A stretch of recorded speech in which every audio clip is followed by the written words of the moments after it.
যার আখেরাত আপনার, যার আখেরাত ইমাম সাহেবের উপরে নির্ভর করে আপনার আখেরাত শুদ্ধ না অশুদ্ধ, ওনার নামাজ ঠিক তো আপনার নামাজ ঠিক, ইমাম সাহেব সামনে দাঁড়ায়, আপনার আখেরাতের পুরা দায়িত্বটা নিয়ে ইমাম সাহেব সামনে দাঁড়ায়, কিভাবে এরকম কিপটামি আর কৃপণতা করেন যে ওনার বেতন বাড়াইতে গেলে 7 দিন আর 15 দিন মিটিং করেন? আপনার তো লজ্জা থাকা দরকার। যার আখেরাত নির্ভর করছে যে ইমামের উপর, ওনার ব্যাপারে মিটিং করতে হবে কেন? আমি খুব লজ্জা পাই এই বিষয়গুলো। যে ইমাম সাহেবের, ওনার কারণে আপনার আখেরাত, উনি সামনে দাঁড়ায়, আপনার আখেরাতের পুরো দায়িত্বটা নিয়ে সামনে দাঁড়ান একজন ইমাম।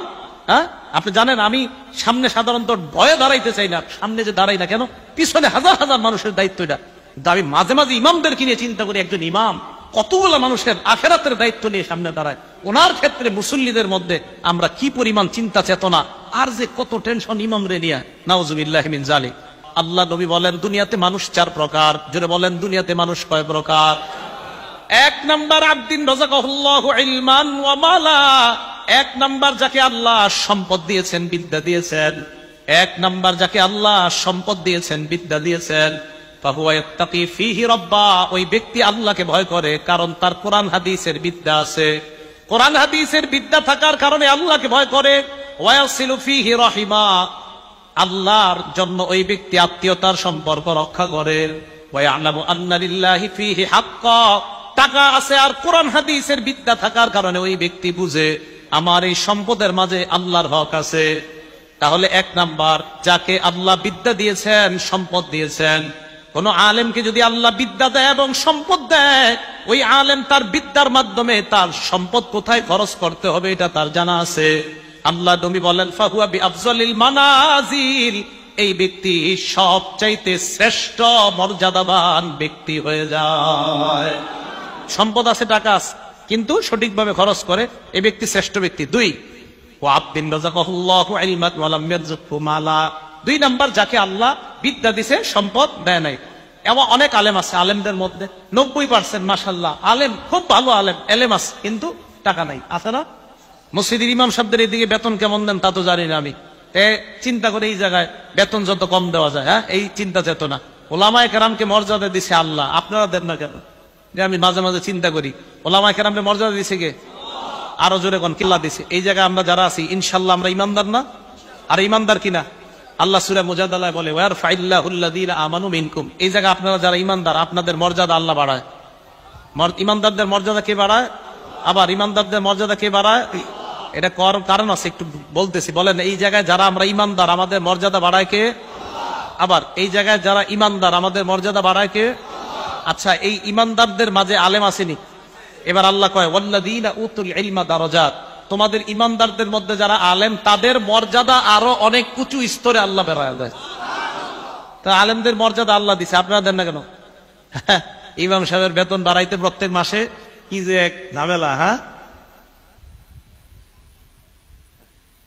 তাহলে ইমাম সাহেবের বেতন বাড়াইতে গেলে একটা পুরা মিটিং বসে, সপ্তাহব্যাপী মিটিং হয় না। 500, 1000 কি কয়? আরে 500 বাড়াও, 1000 এটা ঠিক না, 500 বাড়াও, 500ই তো হয়, 1000 কেমনে বাড়ায়? এটা নিয়ে মিটিং চলতে থাকে, পুরো 1 মাস চলে যায়। কি এক ঝামেলা। ওলামায়ে কেরাম, যার আখেরাত আপনার, যার আখেরাত ইমাম সাহেবের উপরে নির্ভর করে আপনার আখেরাত শুদ্ধ না অশুদ্ধ, ওনার নামাজ ঠিক তো আপনার নামাজ ঠিক, ইমাম সাহেব সামনে দাঁড়ায়, আপনার আখেরাতের পুরা দায়িত্বটা নিয়ে ইমাম সাহেব সামনে দাঁড়ায়, কিভাবে এরকম কিপটামি আর কৃপণতা করেন যে ওনার বেতন বাড়াইতে গেলে 7 দিন আর 15 দিন মিটিং করেন? আপনার তো লজ্জা থাকা দরকার। যার আখেরাত নির্ভর করছে যে ইমামের উপর, ওনার ব্যাপারে মিটিং করতে হবে কেন? আমি খুব লজ্জা পাই এই বিষয়গুলো। যে ইমাম সাহেবের, ওনার কারণে আপনার আখেরাত, উনি সামনে দাঁড়ায়, আপনার আখেরাতের পুরো দায়িত্বটা নিয়ে সামনে দাঁড়ান একজন ইমাম। হ্যাঁ, আপনি জানেন আমি সামনে সাধারণত ভয়ে দাঁড়াইতে চাই না, সামনে যে দাঁড়াই না কেন, পিছনে হাজার হাজার মানুষের দায়িত্ব এটা। কিন্তু আমি মাঝে মাঝে ইমামদেরকে নিয়ে চিন্তা করি, একজন ইমাম কতগুলো মানুষের আখেরাতের দায়িত্ব নিয়ে সামনে দাঁড়ায়, ওনার ক্ষেত্রে মুসল্লিদের মধ্যে আমরা কি পরিমাণ চিন্তা চেতনা আর যে কত টেনশন ইমাম রে নিয়ে, নাউজুবিল্লাহি মিন যালিক। বলেন, ইমামদেরকে সম্মান করবো তো ইনশাআল্লাহ? সম্মান করেন। সম্মান কেন সম্মান করবেন জানেন? ইমাম যেই জায়গায় দাঁড়ায়, ওই জায়গায় দাঁড়ায় নবীজি ইমামতি করতেন। হ্যাঁ, বলেন, ইমাম যেই জায়গায় দাঁড়ায় সেখানে দাঁড়ায় ইমামতি কে করতেন? আবার বলেন, যেই জায়গায় ইমাম সাহেব দাঁড়ায় ওখানে দাঁড়ায় ইমামতি কে করতেন? ঠিক আছে, সম্মান আরো কমানো না। যদি বুঝলেন তো ভালো কথা, না বুঝলে আর বোঝানো যাবে না। নবীজি যেখানে দাঁড়িয়ে নামাজ পড়াইতেন সেখানে ইমাম দাঁড়ায় নামাজ পড়ায়। আবার বলছি, নবীজি যেখানে দাঁড়িয়ে নামাজ পড়াইতেন এখানে ইমাম দাঁড়িয়ে নামাজ পড়ায়। তো ওনার সম্মান কিভাবে দিবেন আমি আর বুঝাইতে পারছি না, শুধু একটুকুই বললাম। যেখানে নবীজি দাঁড়িয়ে নামাজ আদায় করতেন, যেখানে নবীজি দাঁড়িয়ে সাহাবাদেরকে নামাজ পড়াইতেন, সেই জায়গাগুলোতে আল্লাহ তার নির্বাচিত বান্দাদেরকে দাঁড় করাচ্ছে। নবীওয়ালা দায়িত্বটা তার মাধ্যমে আল্লাহ পূরণ করতেছে। এখন তার সম্মান কিভাবে দিবেন আমি আর কিছু বলবো না, শুধু একটা কথা বলে গেলাম যে নবীজি যেই জায়গায় দাঁড়াইতেন সেখানে ওই ইমাম দাঁড়াচ্ছে, তার মর্যাদা কিভাবে দিবেন আপনারা চিন্তা করুন।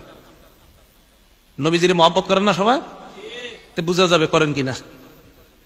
আসেন, 1 নাম্বার যাকে আল্লাহ সম্পদ দিছে, বিদ্যা দিছে, মনে আছে তো? 2 নাম্বার ওলামায়ে কেরাম, এলেম আছে, সম্পদ নাই। এলেম আছে, সম্পদ নাই। তো উনি চিন্তা করে, আল্লাহ আমার যদি সম্পদ থাকতো, লামিন তো মিসলা আমালি ফুলান, আমিও তার মতো দান করতাম।